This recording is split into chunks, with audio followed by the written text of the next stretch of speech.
1 Timóteo, capítulo 1, verso 1 e o verso 2, Paulo diz assim: Paulo, apóstolo de Jesus, o Messias, segundo o mandado de Deus, nosso Salvador, e do Senhor Jesus, o Messias, esperança nossa.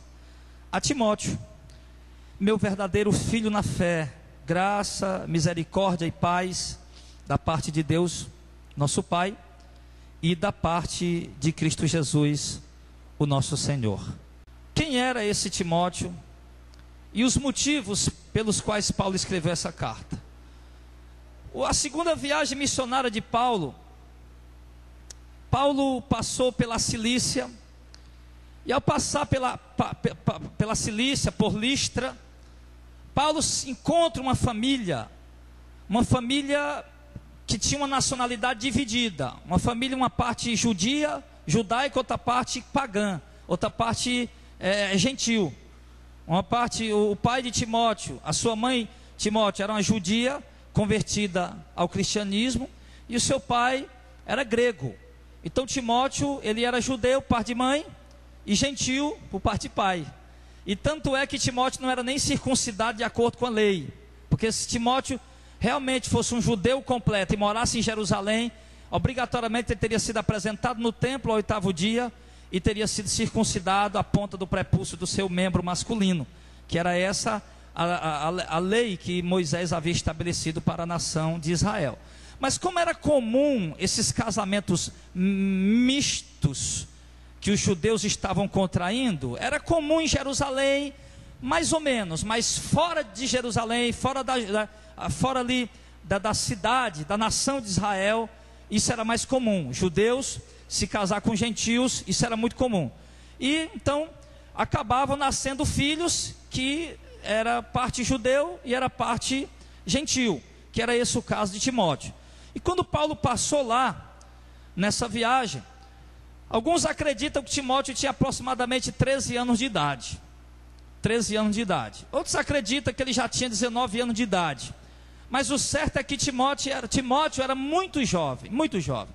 E logo, amados, ali, à primeira vista, o primeiro contato que Paulo teve com a família de Timóteo, com a sua mãe Eunice, com a sua avó Loide, Paulo e a alma, o coração de Paulo se apegou logo ao coração de Timóteo.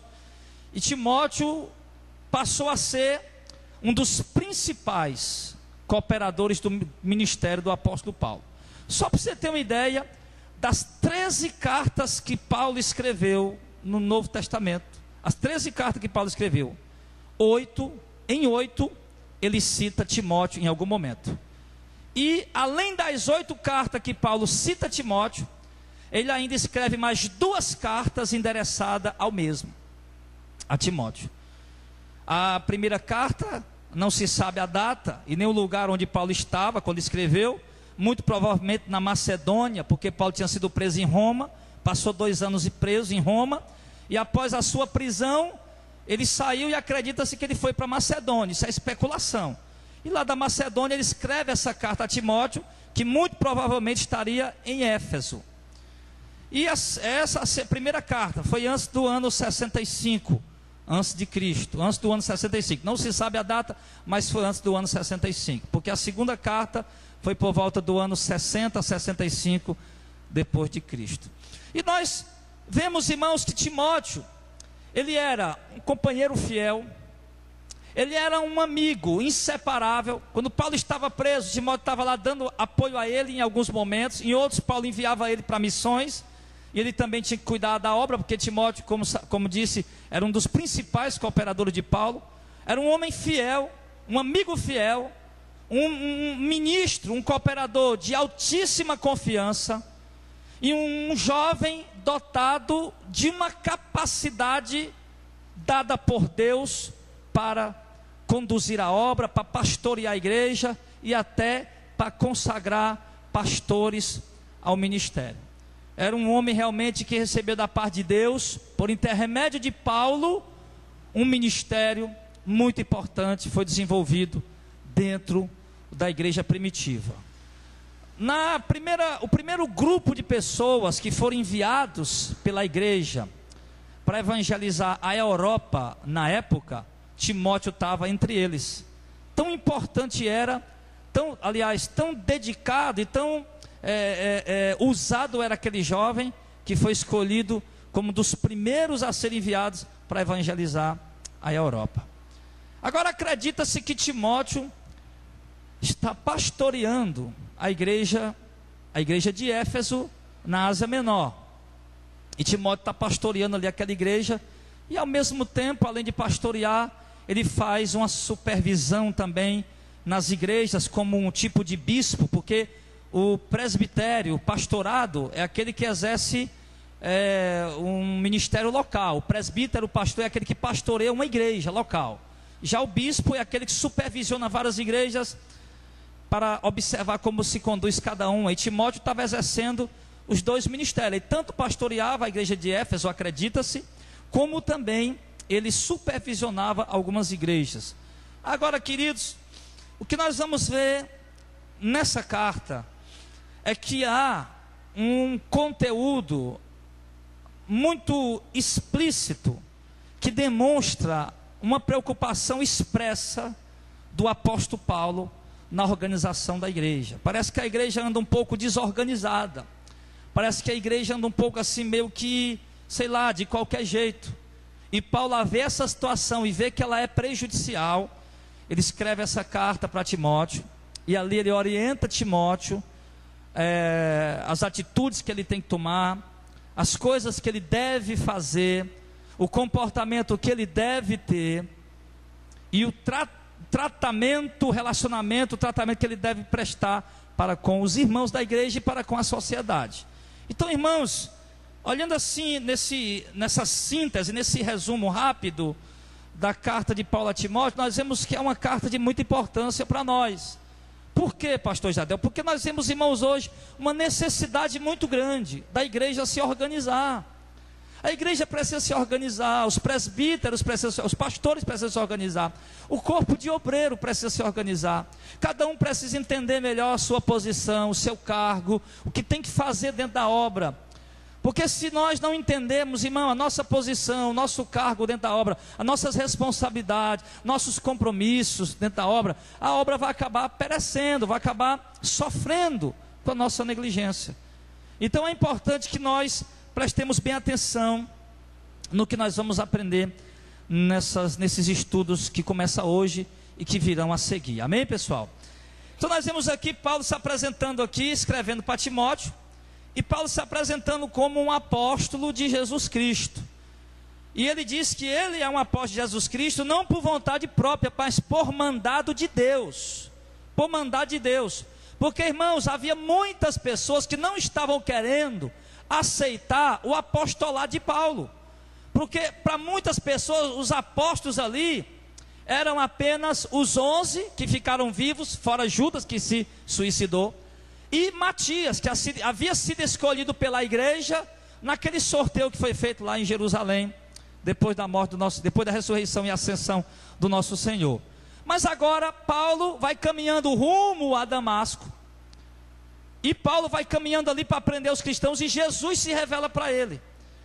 E ali, quando Jesus se revela para ele, Jesus dá a Paulo uma missão, e Jesus envia Paulo. Porque a palavra apóstolo exatamente significa isso: enviado, emissário. Por exemplo, nós vamos ver na Bíblia, aqui no Novo Testamento, o apóstolo Barnabé. Mas alguns outros apóstolos que eram apóstolos da igreja.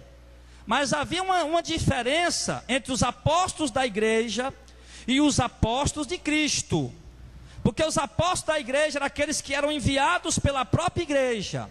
Os apóstolos de Cristo eram aqueles que haviam visto o próprio Jesus, falado com ele e recebido a revelação direta, pessoal de Jesus Cristo. E Paulo se considera um apóstolo de Cristo, e ele fala sobre o selo do seu apostolado na carta de Coríntios e em algumas outras cartas. Então Paulo se apresenta aqui como sendo um apóstolo de Cristo por mando de Deus. E ele fala isso, irmão, para mostrar nessa carta que as palavras que ele vai redigir, que a doutrina que ele vai lecionar para Timóteo e para a igreja daquela época, que obviamente é para a igreja de hoje. E Paulo escreve se apresentando como apóstolo de Jesus Cristo nesse momento, porque Paulo está querendo, irmão, dar respaldo e autoridade, a autoridade de Cristo naquilo que ele vai falar. Quando Paulo se apresenta como apóstolo de Cristo, ele está querendo dizer que o que ele está falando, que o que ele está ensinando, que o que ele está orientando Timóteo a fazer, é por revelação direta do próprio Jesus. Não é invencionice dele, não são ideias pessoais do apóstolo, são de fato revelações e orientações de Deus, do próprio Jesus, naquilo que ele quer para a sua obra. E Paulo diz no versículo 2, que ele está endereçando essa carta a Timóteo, a quem ele chama de quê? De meu verdadeiro filho na fé. O que Paulo diz que Timóteo é o seu verdadeiro filho na fé? Paulo diz que Timóteo é seu verdadeiro filho na fé, porque Paulo está sugerindo que Timóteo se converteu por intermédio da sua mensagem, por intermédio da sua pregação. Então, no que Timóteo, embora era uma parte judeu, uma parte gentil, e conhecesse um pouco da lei, um pouco dos antigos escritos, né? Para os judeus a Torá, para nós o Pentateuco. E embora Timóteo conhecesse um pouco, mas ele ainda não era ainda convertido, ele ainda não tinha nascido de novo, ainda não tinha tido um encontro ainda vivo com o Senhor Jesus, não obstante ter uma mãe crente já, e uma avó também. Mas Paulo diz aqui que ele foi através da pregação dele que Timóteo se converteu. Então, como Timóteo se converteu através da pregação de Paulo, ele chega a dizer aqui que Timóteo é o seu verdadeiro filho na fé. Ou seja, que na fé Timóteo foi gerado pela pregação de Paulo. Então Paulo se sente, irmão, na responsabilidade de ensinar, de doutrinar, de orientar esse jovem cristão, esse jovem pastor, o que ele deve fazer na missão que Deus lhe havia confiado. E Paulo diz no verso número 3, agora ele vai orientando Timóteo aqui, ele vai falando para Timóteo o sentido. Ele diz: como te roguei, quando parti para a Macedônia, que ficasse em Éfeso, para advertires alguns que não ensinem outra doutrina, nem se deem a fábulas ou a genealogias intermináveis, que mais produzem questões do que edificação de Deus, que consiste na fé. Assim o faço agora. Amém. O que Paulo está dizendo para Timóteo? Timóteo, quando eu fui para Macedônia para fazer a obra de Deus lá, embora você fosse um cooperador importante, que me ajuda muito, mas eu roguei a você, eu pedi a você que ficasse em Éfeso. Embora você quisesse vir comigo para me ajudar, embora você quisesse me acompanhar para cooperar com o meu ministério na Macedônia, mas eu te roguei, eu te pedi que você ficasse em Éfeso, para que você advertisse alguns que não ensinassem outra doutrina. Qual era a preocupação de Paulo? Paulo estava preocupado o seguinte: quando ele saísse de Éfeso e fosse para Macedônia, com a ausência dele, alguns que já tinham começado a pregar falsa doutrina, quisesse entrar dentro da igreja para disseminar a falsa doutrina. Então Paulo, preocupado que a falsa doutrina entrasse dentro da igreja, contaminasse os irmãos, pervertesse a fé de alguns irmãos, porque Paulo fala de dois personagens, Emineu e Fileto, que começaram a pregar uma doutrina estranha, que a ressurreição já tinha acontecido, e então aquilo causou alvoroço no meio da igreja, porque essa ressurreição já aconteceu, então o arrebatamento já aconteceu, e não haverá mais oportunidade. Eles acabaram pervertendo a fé de algumas pessoas, enganando algumas pessoas, e Paulo, preocupado que isso acontecesse lá em Éfeso, ele deixa Timóteo ali, para advertir e combater, advertir alguns que não pregassem outra doutrina, que não fosse o verdadeiro evangelho de Cristo que Paulo havia ensinado. Então, irmãos, a princípio, nós já começamos a entender aqui, irmão, um dos principais propósitos de Deus na vida de um homem e de uma mulher de Deus. Tem homem e mulher de Deus aqui, amém, irmão? Um dos principais propósitos de Deus na vida de um homem e de uma mulher de Deus é que este homem de Deus, que esta mulher de Deus advirta aqueles que estão querendo pregar falsa doutrina. Foi isso que Paulo deixou para Timóteo. Timóteo, não aceite, não permita que alguém venha ensinar uma outra doutrina que não seja a doutrina verdadeira. Se alguém que quiser fazer isso, advirta ele na hora. Então, irmãos, isso é papel nosso. Se nós vermos alguém querendo disseminar uma doutrina estranha, se nós encontrarmos com alguém, está entendendo, obreiro? Isso aqui é preparação para vocês. Você entenderam a introdução, né? Que eu falei que isso aqui é importante para a igreja, é importante para os obreiros que vão ser consagrados, que pretendem ser obreiro, é importante para nós que já somos obreiro. Uma das principais funções nossa, sua, é defender a verdadeira mensagem do Evangelho.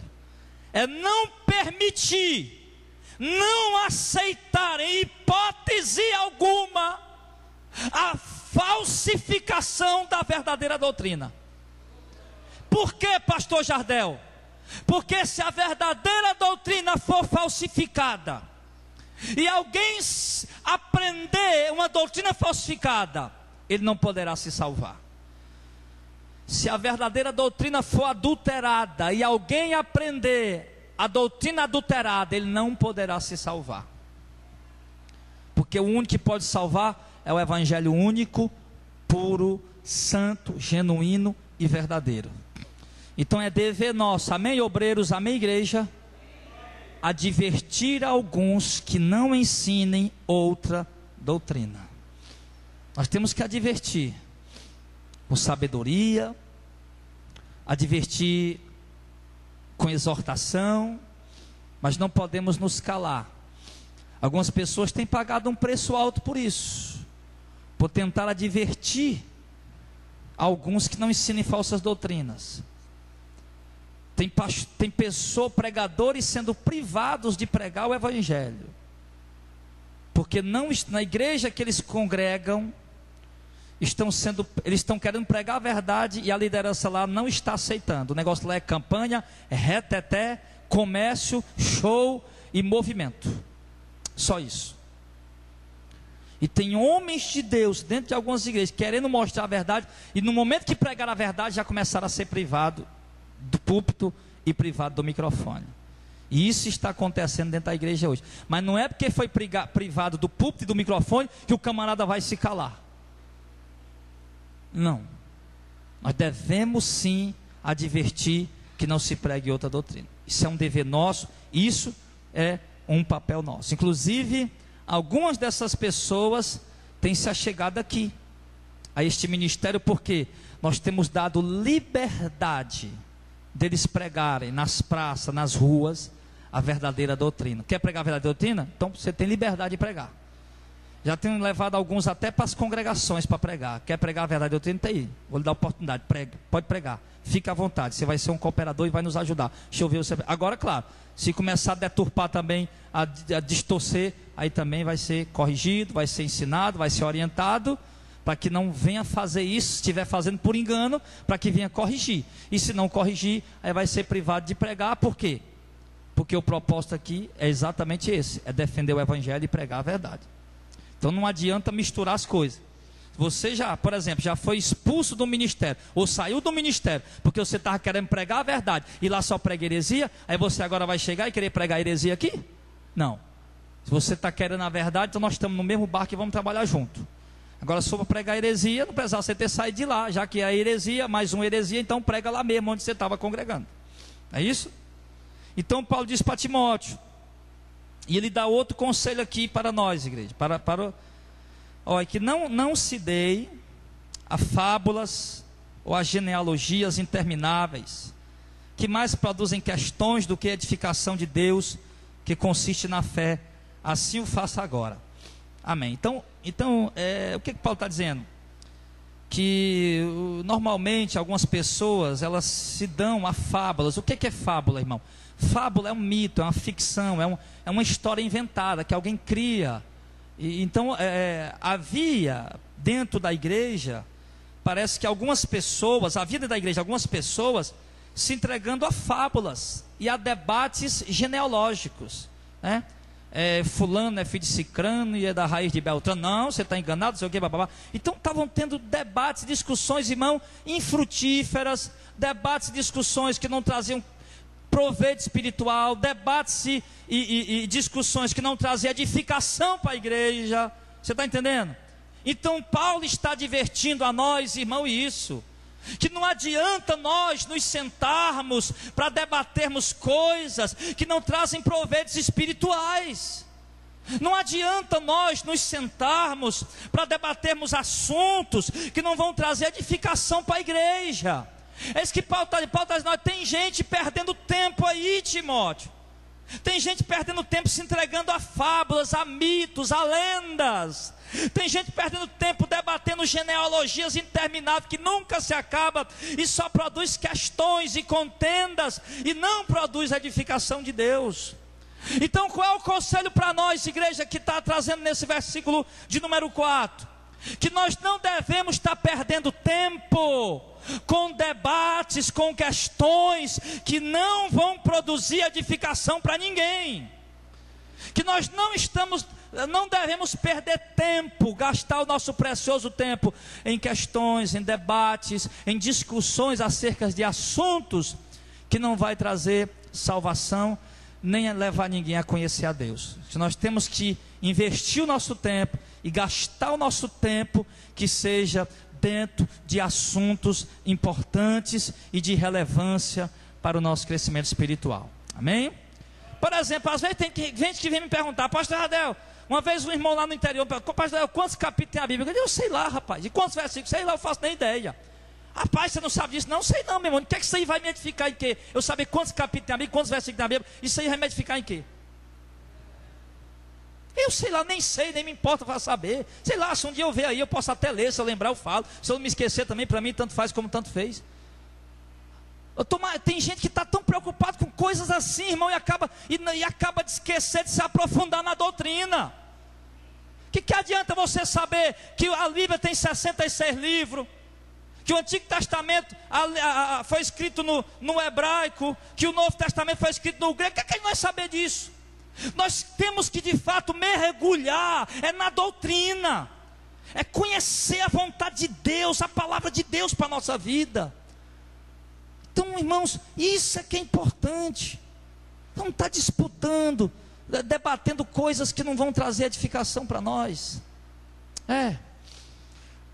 Sabe quantos versículos tem a Bíblia, irmão? Pelo amor de Deus, depende da tradução. Tem tradução que tem mais, tradução que tem menos. Se for a Bíblia católica, ela tem mais. Se for a Bíblia evangélica, da tradução da linguagem de hoje, ela pode ter mais. Da outra tradução, ela pode ter alguns versículos diferentes, um mais ou menos. Então, não vou estar preocupado com isso. Então, sabe, às vezes a gente fica procurando coisinha demais, acabando de conhecer aquilo que realmente importa para nós. Então, irmão, tenha cuidado com isso. Porque eu tenho visto no meio da igreja pessoas que são criteriosas demais com coisas que não são edificantes. Pessoas que não são criteriosas com as coisas que edificam, não são criteriosas com as coisas que importam de verdade, mas são criteriosas com coisas que não valem nada, que não vale a pena. Então você tem que ter cuidado com o que você está investindo o seu tempo, gastando o seu tempo. Ele diz no verso 5, ele diz: o fim do mandamento é o amor de um coração puro e de uma boa consciência e de uma fé não fingida.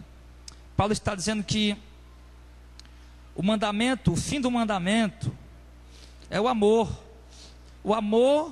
que provém de um coração puro, de uma boa consciência e de uma fé que não é fingida, do que, desviando-se alguns, se entregaram a vãs contendas. Quer dizer, alguns se desviaram do amor, de um coração puro, da boa consciência e da fé não fingida, estavam lá, mas se desviaram, entregaram-se a vãs contendas, e deixaram de viver o amor que a Bíblia ensina, deixaram de ter uma consciência limpa e pura diante de Deus, para se entregar a coisas vãs, e com o propósito, verso 7, querendo ser doutores da lei, e não entendendo nem o que dizem, nem o que afirmam.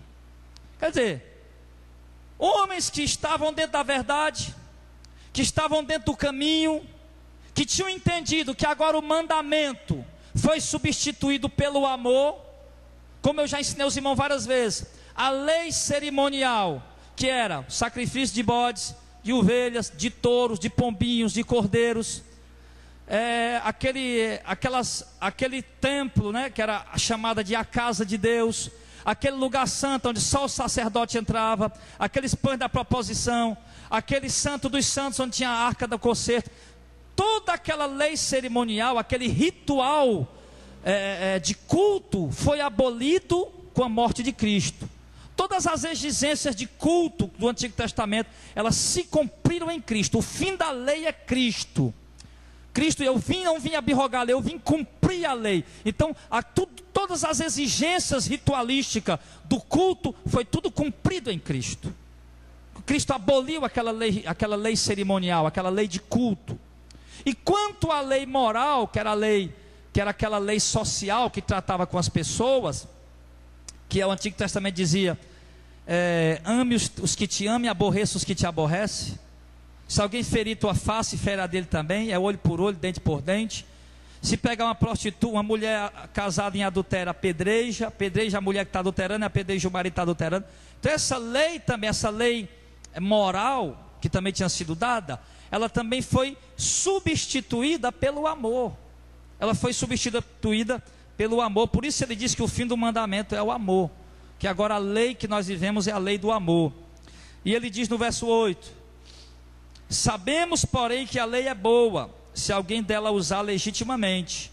Sabendo isso, que a lei não é feita para os justos, mas para os injustos e obstinados, para os ímpios e pecadores, para os profanos, para os irreligiosos, para os parricidas e matricidas, para os homicidas. Parricidas e matricidas são aqueles que matam até os pais. Os homicidas são aqueles que matam qualquer pessoa. Para os fornicadores, são aqueles que vivem a vida sexual ilícita. Para os sodomitas, os homossexuais. Para os roubadores de homens, que são os sequestradores. Para os mentirosos, para os perjuros e para os que for contrário à sã doutrina. Então ele está dizendo o quê? Que a lei, ela é exatamente para corrigir o erro dos que estão no erro. A lei é boa para quem usar dela legitimamente, com os verdadeiros propósitos, os verdadeiros sentidos que a lei do amor ensina, E ele continua dizendo que no verso número 11, a sã doutrina conforme o evangelho da glória de Deus, bem-aventurado que me foi confiado.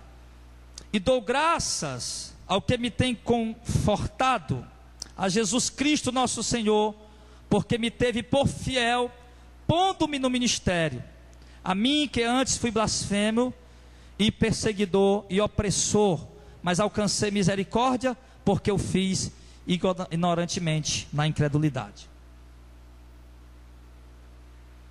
Agora o que é que Paulo está dizendo?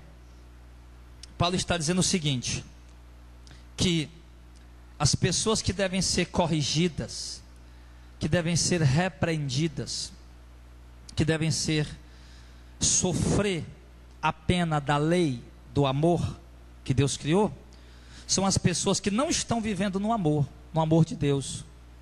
Paulo está dizendo que os ímpios, os pecadores, os profanos, os irreligiosos, aqueles que matam pai e mãe, aqueles que assassinam pessoas, aqueles que vivem uma vida de fornicação, aqueles que praticam a sodomia, que está ligado também à homossexualidade, aqueles que sequestram pessoas, aqueles que mentem, os perjuros, aquele que for contrário à sã doutrina, que é conforme o evangelho da glória de Deus, bem-aventurado, que me foi confiado. Então Paulo está dizendo que essas pessoas que praticam isso, no final ele diz que é contra a sã doutrina, contrário à sã doutrina, a esses devem sofrer a pena que a lei traz para os transgressores. Paulo diz, interessante, que aquele que é contra a sã doutrina do evangelho que foi confiado a ele. Olha aqui, o evangelho que Paulo recebeu é tão sério, irmão, que se alguém for contra esse evangelho que eu estou pregando, a pena de Deus também cairá sobre a cabeça dele. Então nós jamais, irmão, podemos ser contra o evangelho de Paulo, o evangelho que Paulo pregou, o evangelho que os apóstolos pregaram. Não podemos ser jamais nos opor a esse evangelho. E é só o que nós estamos vendo hoje, irmão. Nós estávamos na rádio hoje lá, eu, o irmão Heitor, o pastor Almeida, e a gente debatia sobre esse assunto. Nós estávamos lá debatendo exatamente sobre isso, sobre a falta de reverência que há hoje, irmão, dentro da igreja, e a falta de respeito e de temor que tem para com o evangelho. Estão priorizando os raciocínios humanos, estão priorizando as filosofias humanas, estão ignorando aquilo que Paulo ensinou e que os apóstolos ensinaram. Então Paulo está dizendo aqui, irmão, que vai sofrer a pena da lei que Deus estabeleceu, aquele que for contra a sã doutrina do evangelho de Cristo. Não é só para o homossexual, ele diz aqui que é para o homossexual também. Ele diz aqui também que é para o sequestrador. Ele diz também para quem mata pai e mãe, para quem assassina outras pessoas. Ele diz que a pena da lei também será dura para os fornicadores, os que vivem em prostituição e adultério. Mas a pena da lei também será dura para aqueles que rejeitam o evangelho que Paulo pregou. E é só o que está acontecendo hoje. As igrejas hoje não estão ignorando o evangelho que Paulo pregou, estão rejeitando o evangelho que Paulo pregou. Por exemplo, se você vai pregar sobre a questão do segundo casamento, não pode mais pregar. Os irmãos estavam até me contando a história de uma meninazinha, rapaz, uma mocinha, eu não conheço, ele me contou a história, a menina virgem, se guardou, nasceu e cresceu dentro da igreja, se guardou virgem para se casar, e agora não orientaram a menina, não ensinaram a menina começou a namorar com o filho de um pastor, que já vinha de um segundo casamento, e agora vai se casar com um camarada para ficar em adultério. Aí quer dizer, a omissão dessa pregação vai fazer com que uma menina boa, de uma boa intenção, vá ficar no ato do adultério. Por quê? Porque eles esconderam a doutrina que Paulo pregou, para não perder os dizimistas da igreja, para não perder os ofertantes da igreja.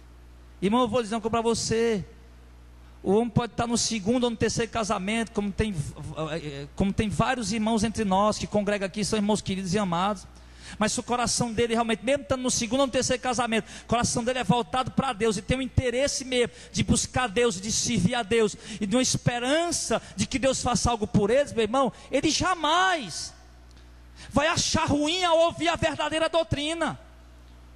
O que é melhor, lhe pergunto, é esconder essa doutrina de que um segundo casamento é pecado, é esconder essa doutrina e privar o irmão do conhecimento da verdade, para que ele tenha a oportunidade um dia de se salvar? Ou é melhor esconder essa doutrina e deixar o irmão seguir a caminhada, continuar seguindo a caminhada enganado, achando que está certo? Escondendo essa doutrina, nós vamos estar enganando tantos irmãos que estão no segundo casamento, que embora continue, mas pelo menos continua sabendo da verdade, e vamos estar até incentivando outras pessoas a contrair um segundo casamento. E até meninas que nunca se casaram, casar com um homem que já teve o segundo casamento, ou até rapazes que nunca se casaram, a casar com uma mulher que vem do segundo casamento. Então a omissão da doutrina que Paulo pregou, irmão, de fato é o que Paulo diz, ela traz condenação, ela traz justiça de Deus sobre a vida desse homem. Então nós não podemos, irmãos, ignorar aquilo que esses homens ensinaram. Nós temos que ir dentro do baú das igrejas, irmão, dentro das gavetas, e arrancar o antigo evangelho lá de dentro, e colocar no púlpito, e voltar a pregar ele novamente.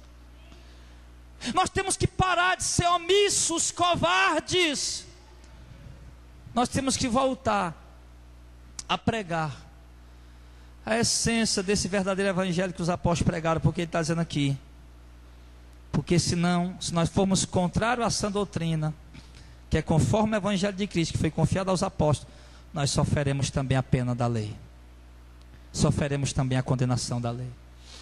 Então nós não podemos omitir isso, e está sendo omitido.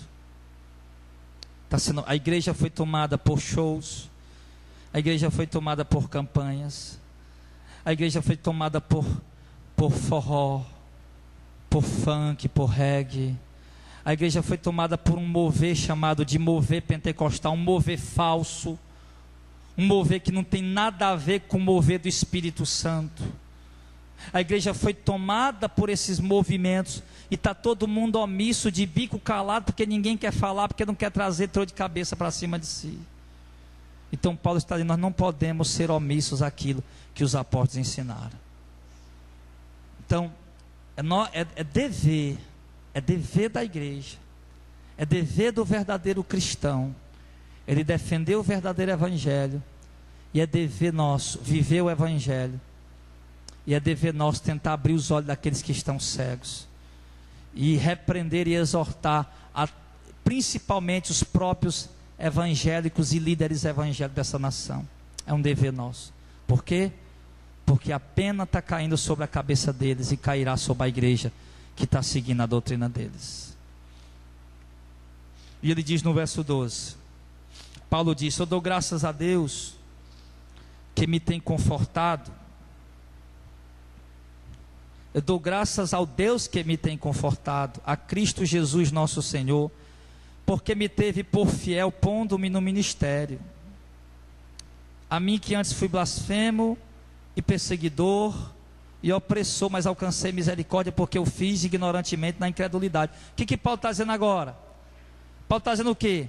Paulo falou dos perseguidores, dos que rejeitam o evangelho, dos que não aceitam a Cristo, das pessoas que vivem no pecado, e agora ele diz que dá graças a Deus, porque Deus o teve por fiel, pondo-o no ministério.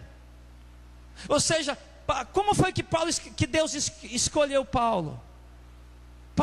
Paulo, irmão, ele era um perseguidor da igreja. Paulo, ele era um blasfemo, ele blasfemava do nome de Jesus. Ele prendia cristãos, irmão, e forçava eles a blasfemar. Ele torturava pessoas. Quando assassinaram o jovem Estevão, que foi o primeiro mártir da igreja, Paulo estava lá, era jovem ainda, não podia participar do evento, mas ele estava lá recebendo as vestes das pessoas que assassinavam Estevão, apoiando. Ele não jogou uma pedra, mas ele estava ali apoiando, ele estava ali assistindo e apoiando. Me dê aqui a roupa de vocês, vocês vão matar ele, eu sou jovem, não posso apedrejar ainda não, mas me dê pelo menos as vestes dele aqui, de vocês, para me segurar, que de alguma maneira eu quero apoiar vocês, matar esse monte de... E blasfemava contra o nome de Jesus. E agora Paulo está dizendo o quê? Que o Jesus que olhou aquele homem blasfemo, aquele homem profano, aquele homem perseguidor da igreja, aquele homem herege, para Deus olhar para aquele homem, Deus viu nele fidelidade para servir a Cristo. Só que Paulo diz que essa visão que Deus teve dele é porque Deus o havia separado antes mesmo dele nascer. Paulo diz isso: Deus me escolheu antes mesmo de eu nascer e se revelou para mim no tempo que ele quis se revelar. Então Deus, ao ver ali toda a incredulidade de Paulo quanto ao evangelho, quanto ao nome de Jesus, não aceitar que Jesus era o Messias, não aceitar aquele evangelho que ia contra a lei de Moisés e perseguir a igreja, agora Paulo é um convertido e é um homem fiel na propagação do evangelho. E o que é que nós entendemos aqui? Que alguns de nós também éramos desses, éramos assim. Alguns de nós também estávamos como Paulo, estávamos nas heresias, rejeitávamos o nome de Cristo, rejeitávamos o verdadeiro evangelho. Embora se intitulando evangélicos, embora com a carteirinha de membro ou congregado de alguma igreja, mas rejeitávamos o evangelho de Cristo. Não aceitávamos a sã doutrina. Nós, se ouvíssemos alguém pregando uma verdade que fosse contra os dogmas que nós havíamos aprendido na nossa antiga religião, a gente não queria aceitar. Nós éramos evangélicos, estávamos ali seguindo um evangelho enganado, e se ouvíssemos uma outra pessoa pregando um evangelho que contrariasse aquilo que a nossa igreja estava pregando, a gente logo repreendia, rejeitava e não queria nem saber, e começava logo a blasfemar. Mas o que foi que aconteceu? Deus se apiedou de nós e abriu nossos olhos para compreender a verdade, para conhecer a verdade. Como ele se revelou a Paulo, agora ele se revelou a nós. Olha como a misericórdia de Deus é grande. Isso nos leva, igreja e obreiros, a entender o seguinte: que se Paulo, sendo blasfemo, perseguidor, se converteu, Deus se revelou para ele. Se nós que éramos hereges, eu promovia funk gospel, promovia forró gospel, eu levava tudo que era mercador, que tinha nome lá para a cidade que eu morava, para fazer show lá, fazia campanha, fazia o reteté. Então, se Deus se revelou e resgatou Paulo e a nós, eu e vocês, então isso significa o quê? Que ainda outras pessoas, que também ao ouvir o evangelho no tempo de Deus, vão se converter, meu irmão. Irmão, eu acho incrível, tem chegado pessoas aqui para congregar adventista. Onde é que você já viu um adventista abandonar o adventismo e ir congregar na outra igreja? Pois tem adventista congregando aqui. E o que é isso? Que o evangelho da verdade que Paulo rejeitou por tanto tempo, mas agora chegou a ele com a revelação do próprio Jesus, é o que está acontecendo conosco agora, irmão. Que Deus está se revelando para nós pela revelação do próprio Jesus através do seu evangelho. Por isso adventistas estão se convertendo, por isso testemunhas de Jeová estão se arrependendo, se convertendo, por isso católicos estão se convertendo. Às vezes a gente prega esse evangelho, aí o pessoal, pai, vocês vão escandalizar o povo. Escandalizar? Um povo que já está escandalizado? Pelo contrário, depois que esse evangelho começou a ser pregado, já chegou católicos aqui. Tem várias pessoas que vieram do catolicismo, irmão, idólatra, que se converteram com essa mensagem de protesto. Muitas vezes não era nem uma mensagem de salvação, de arrependimento, era mensagem de protesto contra a igreja, e o camarada abriu os olhos e se converteu. Então você vem me dizer que está escandalizando alguém? Quem está se escandalizando com esse evangelho, está se escandalizando com Jesus, porque ele é o evangelho de Jesus. E Jesus disse que ai do homem que se escandaliza nele. Agora tudo bem, se nós estivéssemos fazendo uma coisa errada, se escandalizar aí era outra coisa. Você devia se escandalizar com shows que estão fazendo por aí, mas não com o evangelho de Cristo. Então, irmão, o que é que nós entendemos aqui? Que ainda há pessoas para se converter a esse santo evangelho. Amém, igreja? Ainda há pessoas para se converter. Ainda há gente para ser salva, para ser resgatada. E se ainda há gente para ser salva e para ser resgatada, isso significa o quê? Que nós não podemos parar de pregar esse evangelho. Outro dia chegou uma obreira de uma igreja herege na casa do irmão Gilmar, vendendo para ele uma rifa que ia ter na igreja, e comprasse a rifa e não sei o que mais, aí para poder ir para o culto, aquela chavecada toda. Aí o irmão Gilmar, como está firmado na verdade, disse: minha irmã, isso que você está fazendo é uma blasfêmia, é uma heresia.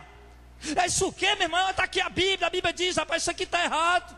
Vocês estão vendendo, a Bíblia não é para vender, vocês estão negociando, a Bíblia diz que não é para negociar. E ele pregou para aquela obreira, pregou. Diz que ela saiu de lá meio chateada, meu irmão. Mas eu tenho certeza que aquela chateação levou aquela mulher a meditar. Em algum momento desse aí mesmo, ela se converte ao verdadeiro evangelho. Ninguém se converte. Vem aqui provar de Jesus para ver se ele é bom. Jesus não é um picolé. Jesus não é um sorvete para você provar dele. Ninguém se converte a Jesus assim. Aquela mulher agora foi para casa com alguma coisa para meditar. O Jacques se deparou outro na feira, foi Jacques? Se deparou outro lá na feira, o Jacques se deparou com uma também. Então, o povo, os coitados enganados, manipulados por esses mercenários, que só pensam em dinheiro. Toma, meu filho, vem cá, quem quer servir a Deus aí? Amém, eu quero, pastor. Pois daqui, pega esse pacotinho de bombom, vai vender lá no sinal. Quem quer servir a Deus, eu quero, pastor. Está aqui, pega 10 boletins da rifa aqui e vá vender lá no sinal. Se você não vender, você paga. Eu vou, pastor, para servir a Deus, eu vou. E os coitados vão enganados. Mas se nós fizermos o que Paulo está dizendo para Timóteo, conservar a sã doutrina e continuar pregando essa verdade, muita gente vai abrir os olhos dele, em nome de Jesus. Muita gente vai abrir os olhos. Está bem ali o irmão Heitor. Almocei com ele hoje, ainda estou com barriga cheia aqui, mano. Me maltratou demais aquele almoço. Comida demais, rapaz. Eu comendo igual um leão e ele perguntando ainda: ó, pastor, come mais, come. Está ali, irmão, eu estou dizendo, pastor Radel, antes de eu conhecer essa pregação pela rádio, para mim tudo que acontecendo na minha igreja lá era normal. Era normal. Estava lá vendo lá, tudo era normal. Quando eu ouvi essa mensagem, que eu fui olhar para a Bíblia, rapaz, está aqui. Aí ele disse: ler a Bíblia muitas vezes todo mundo pode ler. Agora a revelação do entendimento que está escrito, aí, meu irmão, é outra coisa. E agora ele abre a Bíblia e eu me admiro, conversando com ele, todo versículo que ele fala buscando extrair a verdade dentro do versículo. Não é mais cego do jeito que era antigamente, não. Tanto é que gerou um confronto tão grande, né, na mente dele. Ele disse que estava sentindo um covarde, a pior pessoa do mundo lá dentro das heresias que ele estava vivendo. E acabou resolvendo de uma vez sair logo de vez, né, para a glória de Deus. Então o que é que acontece, irmão? Mas por que isso aconteceu? Porque ele era alguém que Deus havia escolhido desde o ventre da mãe. Mas o evangelho dos apóstolos precisava chegar até ele, para que pudesse revelar a verdade, e ali ele passar a rejeitar o engano, rejeitar a mentira, para poder seguir a verdade. Então é como ele está dizendo aqui, amado. E tá assim, tem vários aqui, tem vários. Tem irmã Madalena e irmão Lucas ali também, que saíram também. Tem irmã Adriana e irmã Eric estão ali. Mas tem muitos aqui, ó, muitos. Está o irmão Jacques aqui, mais esposa, que disse que o negócio lá era o reteté, né? Ele disse que ele era o crente do fogo. Ele disse que era o crente do fogo, o sapatinho de fogo. Aí quando queria começar o culto, para poder o culto começar já pegando fogo, pai, chama o irmão Jacques aí para orar. Aí o Jacques contando para mim, ele chegava lá na sala lá com os obreiros, fazia aquela oração de fogo, jogava fogo, começava a falar língua e tal. Não que, claro, se nós temos o dom de língua, obviamente, devemos falar língua, óbvio, não é errado falar línguas, né? Mas ele disse que já conhecia já línguas tudo decorada mesmo. Aí falava línguas ali, jogava fogo, pronto, disse que pronto, meu filho. Os irmãos começavam a pular, a rodar, e outros começavam a se tremer. Ele disse que afastava um pouquinho, pronto, eu já joguei fogo já, deixa só ficar olhando o que é que vai acontecer. Então, irmãos, você está vendo, irmão? Você está vendo o que é que o evangelho pode fazer na vida das pessoas? E se nós, como Paulo disse, exortar aqueles que estão no engano, no erro, muitos outros vão abrir seus olhos também. Muitos outros. Louva a Deus, Deus tem aberto os meus olhos. E você deve você deve louvar a Deus também, por Deus ter aberto seus olhos também. Porque nós ia para o inferno do jeito que nós estávamos, achando que ia para o céu, ia para o inferno. Nós ia para o inferno. Então, amado, então Paulo disse: Deus me teve por fiel. Agora o que é que acontece? Nós já fomos resgatados, amém? Já fomos tirados da apostasia, do engano, das heresias. Agora a expectativa que Deus tem em relação a nós, claro que isso é uma linguagem figurativa, que Deus não tem expectativa em coisa nenhuma, Ele já sabe o presente, o passado e o futuro.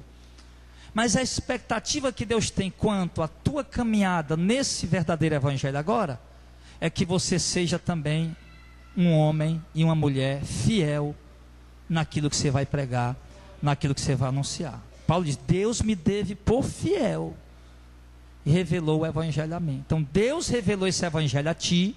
Agora, em nome de Jesus, seja fiel a Ele naquilo que você está pregando. Tenha cuidado para você não estar por aí chamando o povo, não, vem para a igreja para receber uma bênção. Tenha cuidado para você não estar aí por aí chamando o povo, vem irmão para receber um milagre, vem irmão para receber uma cura. Não! Tenha cuidado, qual o motivo você está chamando as pessoas para vir para um culto. Tenha cuidado com o que você está pregando. Seja fiel, como Paulo disse que foi fiel no ministério que Deus deu para ele. Seja fiel também, em nome de Jesus. Nós fomos fiéis, irmãos, muitas vidas serão salvas, e Deus dará recompensa para cada um que ganha almas. A palavra de Deus diz isso. Eu conheci um moço, ele era diretor de missões da igreja que ele fazia parte, igreja grande, 5.000 pessoas, e ele disse que estava num conflito tão grande, porque de repente os olhos deles foram abertos, ele vendo o pastor lá em cima do altar pregando heresia por cima de heresia. E ele disse, rapaz, ele disse que, meu Deus, o que é que eu vou evangelizar para trazer gente para cá? Se nem eu não estou vendo tanta heresia aqui, eu não estou mais crendo na mensagem desse homem, é tanta heresia, eu vou trazer o povo para cá para quê? Para se enganar com esse movimento? Então, por isso a importância daquele homem ser fiel no ministério dele. E por isso a importância de nós sermos fiéis também no nosso chamado.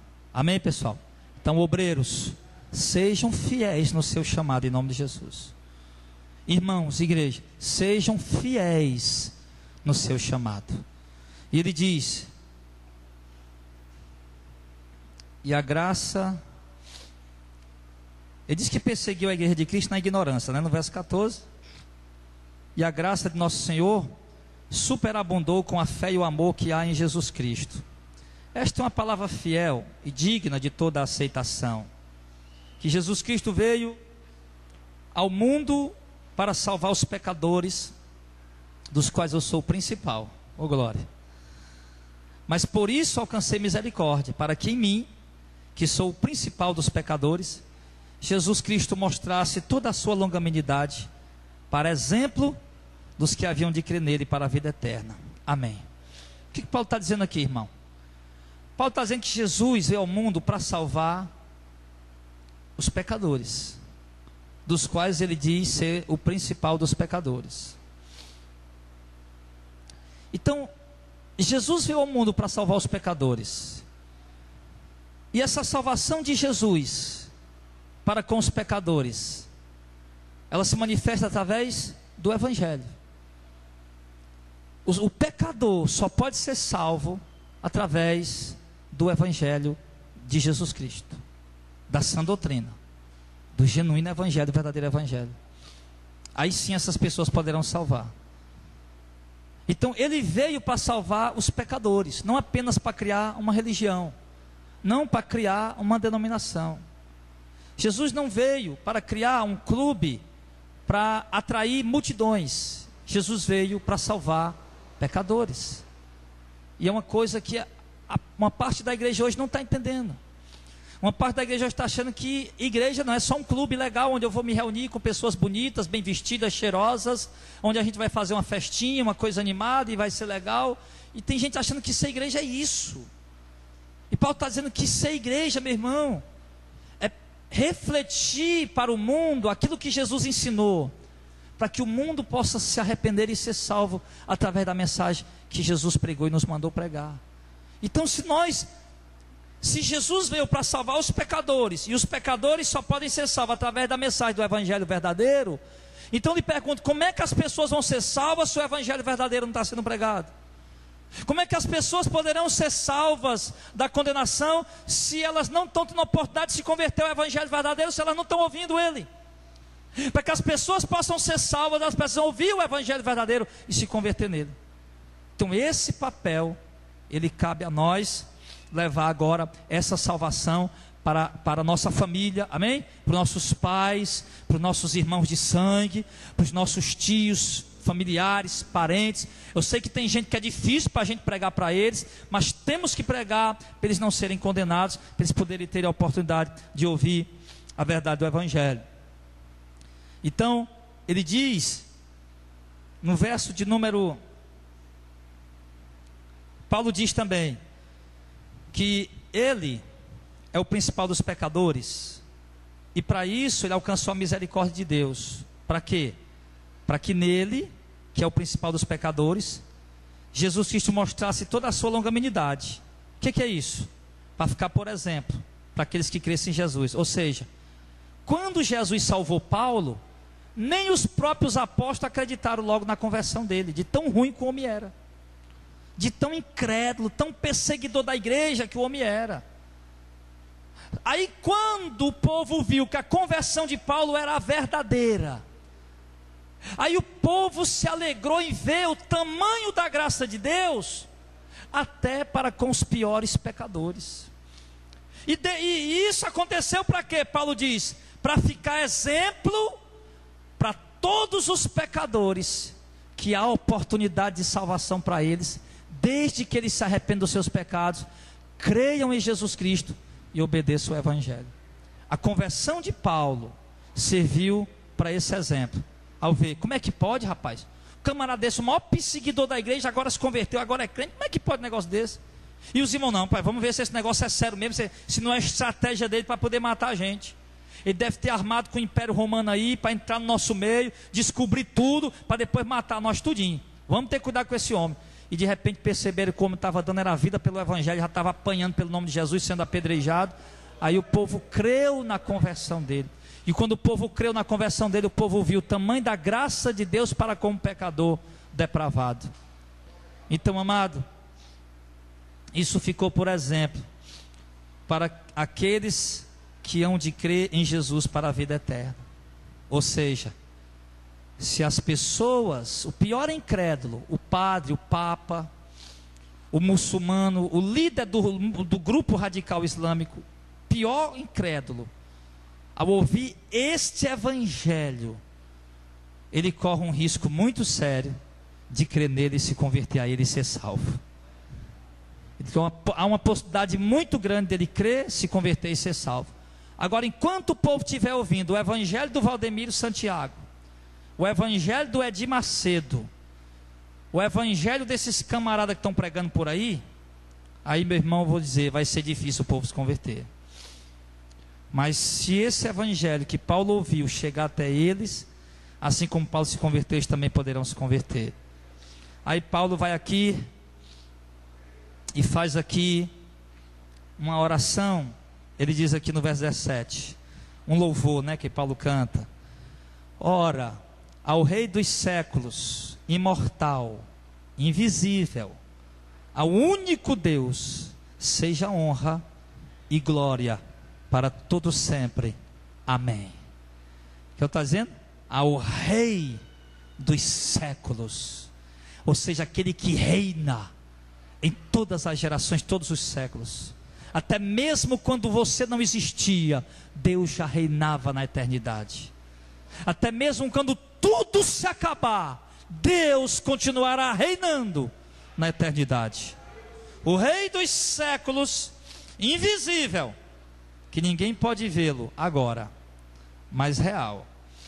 Este, o único Deus, seja honra e glória para todos sempre. Amém. Verso 18 ele diz: este mandamento te dou, meu filho Timóteo, que segundo as profecias que houve acerca de ti, olha, presta atenção, nós vamos estar terminando já.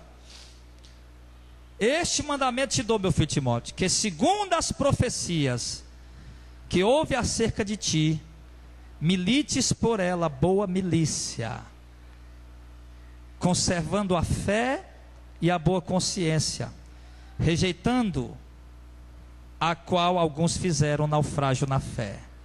E entre esses foram Himeneu e Alexandre, os quais entreguei a Satanás para que aprendam a não blasfemar. Amém.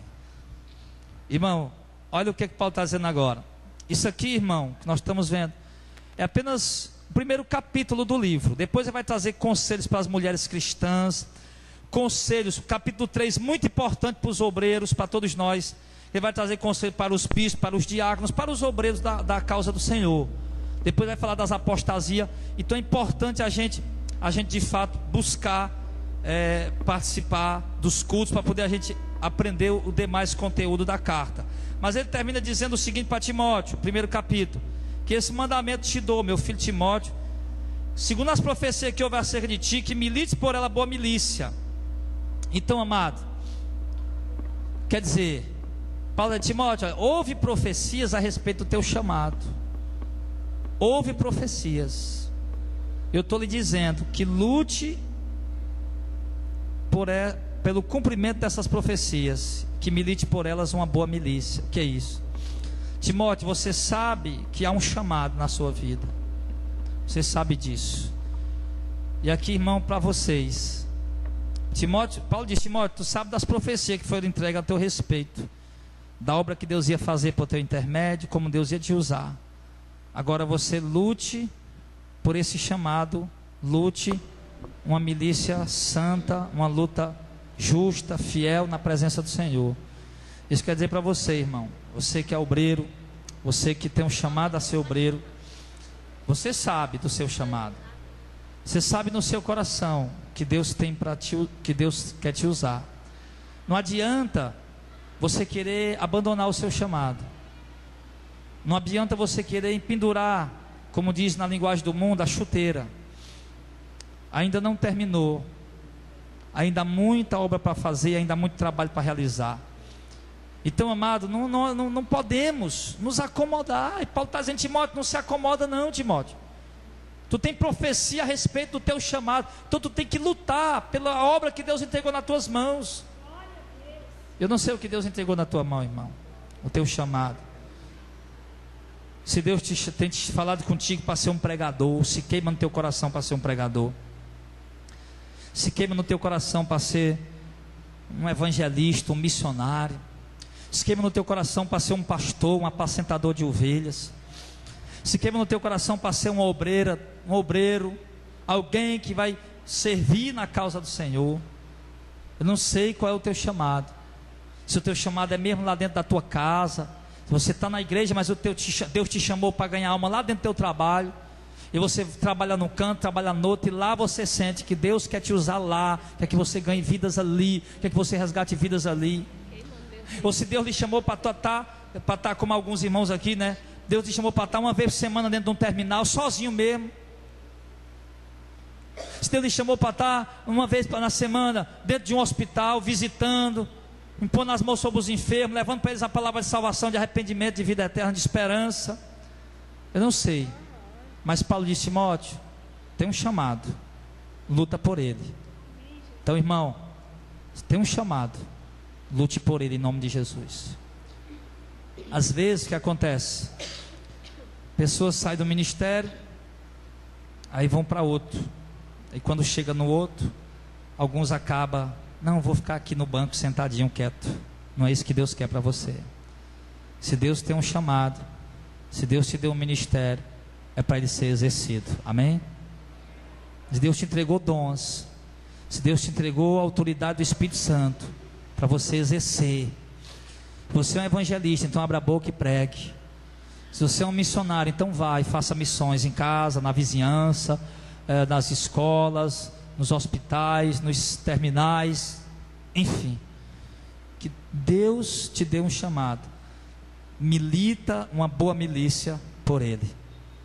E guarda a fé e a boa consciência, porque alguns rejeitaram a fé e a boa consciência e naufragaram. E entre esses estão Himeneu e Alexandre, os quais entreguei a Satanás, para que aprendam a não blasfemar. Quer dizer, Himeneu e Alexandre eram dois vocacionados, como Timóteo, mas acabaram não guardando a fé e nem a boa consciência. Acabaram se entregando aos deleites, aos prazeres, ao mundo, e negligenciando o chamado de Deus na vida deles. E por isso Paulo os entregou a Satanás em oração, para que eles aprendessem a não blasfemar. Porque o que o texto revela é que aqueles homens agora, ao invés de serem ministros fiéis de Deus, estavam blasfemando das coisas do Senhor.